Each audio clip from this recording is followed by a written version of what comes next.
Hey, what's good, y'all? Welcome back to the Hidden Rows. It's Utari here, and today we're gonna do a little bit of a different video. So there's gonna be no edits, no cuts, no nothing, just me just speaking my thoughts over some gameplay. And it's actually pretty good gameplay, so if you're not here to listen to me, then just go ahead and watch the gameplay because I'm sure you'll enjoy that. But anyways, I want to talk about why we should get Shinobi Striker 2. And this is not like a prediction video or anything like that, or like me having evidence that we're going to get a Shinobi Striker 2. So if you read that in the title and you thought, oh, let's see what he has to say about why we should get a Shinobi Striker 2. No, that's not what we're talking about. This is just my opinion of why I want a Shinobi Striker 2. And so I'll go ahead and get into it now. So the first thing I want to bring up is that there are a bunch of different games that they could make for the Naruto genre. I don't know, it's mainly going into the Boruto area, but I'm just gonna say Naruto for now.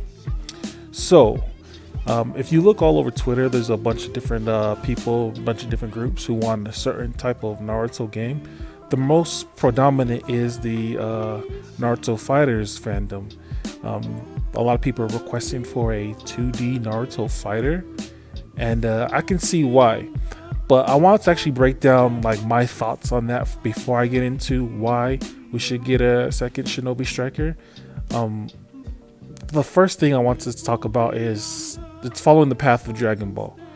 As you can see throughout the years, whenever Dragon Ball drops something, of course, everybody wants their favorite anime to follow suit, whether that be, oh, we got a Xenoverse, now we need a Xenoverse for Naruto. Oh, we got a Fighters, now let's get a Fighters for Naruto. So that's always been like a trend. But the biggest reason why I see, and this is just my my take on it, my opinion, but the biggest reason why I see people want a Naruto Fighters is because they've seen the success of Dragon Ball Fighters. Of course, you know, the game looks beautiful, the mechanics are cool, 2D fighting game, all that's nice. But I feel like the biggest reason why they want a Naruto Fighters is because Arc System is a trusted developer. Hey, we trust that these guys will bring us a heat Naruto game.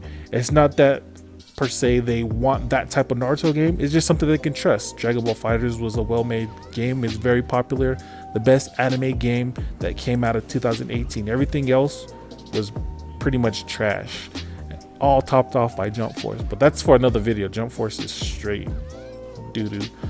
But that's the main thing that I see that people want in Naruto Fighters, is because they trust ArcSys will deliver, not like how Soleil did.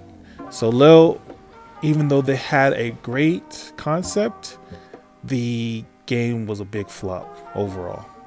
And of course they made improvements over the years, but I mean the launch, the expectations, I mean, we already knew, no one ever heard of Soleil before then, so we're like, oh, who is this? And of course we had highest expectations because it was Naruto. But I mean, the developer who was developing told us what we were to expect. Anyways, going back to Dragon Ball, the reason why I want to talk about Fighters in particular and start off with that is because, like, you'll see a pattern throughout years of what kind of games the anime games made. And for the longest time with Dragon Ball console games, they made arena fighters, 3D type games, most recently Jump Force, and all the genres that go according to that. Like you have Storm, you have Xenoverse, just arena fighters in general. We've seen a long line of arena fighters for Dragon Ball. And you can go into the history and take a look at it and see when the last 2D game was. It was years ago, probably on the PlayStation 2. I don't have the exact game or the exact dates, but for the longest time we had arena fighters, 3D fighting games for Dragon Ball. And then Dragon Ball Fighters was announced, the first 2D Dragon Ball fighting game that had been done in years. And a lot of people were probably thinking like, hold up, where's Xenoverse 3? Hold up, what is this? A 2D fighting game? Like, this is not what we're used to. ArcSys stepped out of the pattern of Dragon Ball and brought us a brand new 2D game, and it was a success. They took the risk to make a 2D Dragon Ball fighting game, and they succeeded. That's what's crazy to me, is that they thought outside of what we normally saw in anime games, which was obviously the arena fighters, and they made a 2D fighting game that was introduced into the fighting game community. It crossed those bridges between the fighting game community, the Street Fighters, the Tekkens, the Mortal Kombats, and they brought in some of those big names into the anime side. Those two communities meshed with Dragon Ball Fighters, and it was a huge success. Right now, Dragon Ball Fighters is, kind of iffy. I've been seeing a bunch of different things, like the net code, the connection is super bad. Some people are like dropping it or moving to PC. I don't know if you guys seen Golopu's video, but this is where I'm getting this information on. It's because of COVID that, it's kind of iffy right now. And, anime games never have the best when it comes to like connection and stuff and connecting people. So, but that aside, before the pandemic, when Dragon Ball Fighters was having their tournaments and stuff, oh, it was huge. You saw the anime community and you saw the fighting game community come together to take part in this game. And a lot of us Naruto fans, oh yeah, that's what we want, and that's what some of us thought we were gonna get with Shinobi Striker. Like, oh, this is a team game, we could see this at esports or something like that. But obviously that didn't happen. But that's the point I'm trying to make, is that ArcSys took a risk. They took something that wasn't in the norm, which was arena fighters, and they made a 2D fighting game, and it worked. And now everybody's saying, hold up, let's do that with Naruto now. That's something that we can trust. That's something that we know will work, and not taking the risk of what, Soleil did. They're like, oh no, Soleil, you guys brought us a new concept, but it flopped. So we don't want that anymore. But I'm not talking like that. That's not what I want to talk about. The reason why we should get Shinobi Striker 2 is because ArcSys took the risk and they made success. The foundation for Shinobi Striker is there. The foundation for a great Naruto game is there with Shinobi Striker. But Soleil was a small company at the time. They only had 20 to 50 people. That's not a lot. And because their company was so small, of course the budget was small. A lot of people are saying that Shinobi Striker is a cash grab, and I can agree with that to some extent. Yeah, that's all they wanted, was they wanted something cheap to throw out there into the world and make a lot of money off Naruto's name. And that's exactly what they did. Shinobi Striker had its success regardless of the reviews and stuff it got. It's still making money to this day. Sold 1 million copies out of all the garbage anime games that came out in 2018, topped off by the biggest garbage game, which is Jump Force, that came out beginning of 2019. Shinobi Striker did really well for itself, and the game is totally different from what it was then. When the game first launched, it was in beta stages. Like, we went from the beta to another beta. That's pretty much what it was.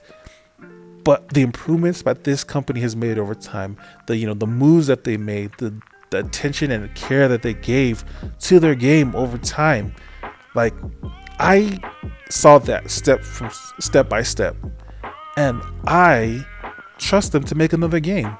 I trust that Soleil has the manpower now and the ideas and just whatever they need to make a much needed improved game.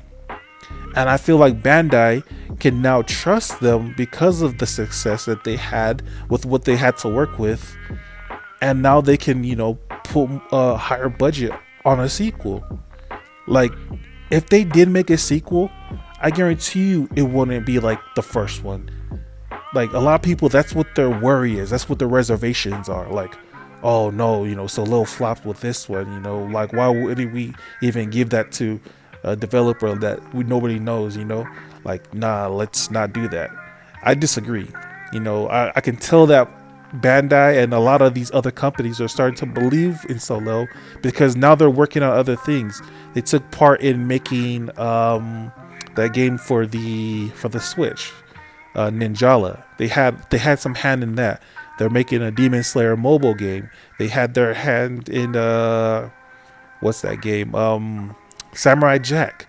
So obviously, a lot of different developers are trusting Soleo with these different titles because they have proved themselves with Shinobi Striker. They did a lot with the little. It may not have been to our expectations or our standard for game, and that's not our fault. We should keep those to those standards. We should keep Bandai to the highest of standards. We want our anime games to be fire. We need to stop feeding them money on some BS games. I learned my lesson. When Bandai dropped Shinobi Striker, and it's not what I thought it was going to be. I learned my lesson, and I feel like everyone should take that lesson and hold them to a higher standard. I haven't bought a single Bandai game since Shinobi Striker because of how bad the launch was, and yet I still love Shinobi Striker. And here I am talking about we need a Shinobi Striker 2. That's exactly what we need. And I feel like because the foundation is there, they can build a better game because now they have the resources, now they have more manpower, now they have all the feedback that we've given them as content creators and as a community. Oh, I can guarantee you that if they do release the Shinobi Striker 2, it's gonna be fire. So now we're here, December 1st. We have the Jump Festa coming out December 19th through the 21st. I believe that's the dates they said. I could be wrong, but we have Jump Festa where they're going to make an announcement specifically for Naruto and Boruto. So we're going to see what that is. And I hope that it'll be something like pretty great. I just want my CAC. That's pretty much what this is all about. I just want to make my character again. So, I mean, it'll be cool to see if they do a Naruto Fighters. It'll be cool to see if they do a Shinobi Striker 2 or wherever they go. I just hope that it's a multiplayer game and it's for the console. I hope they don't do like some sort of game announcement for like another mobile game. And I hope they don't just leave us with like, oh, next month we're getting this DLC for Shinobi Striker. A lot of us are expecting that they'll make some big announcement here for the upcoming year, 2021, 2022. So we'll see what they do. My fingers are crossed. But that's just what I want to say right now, is that right now there's a lot of stuff going in the air. Shinobi Striker 2, Naruto Fighters, Naruto open world game, Storm 5 even. A lot of people have what they want. I want Shinobi Striker 2, and I think it will be a great game if they do decide to make it. So let me know in the comment section what you guys want. Do you guys want a Naruto Fighters? You guys want a Shinobi Striker 2? I did put in the community tab trying to gauge what everybody wants, but let's keep that discussion going. What do you guys expect to see in Jump Festa? Let me know. See you guys. Have a great one. Peace.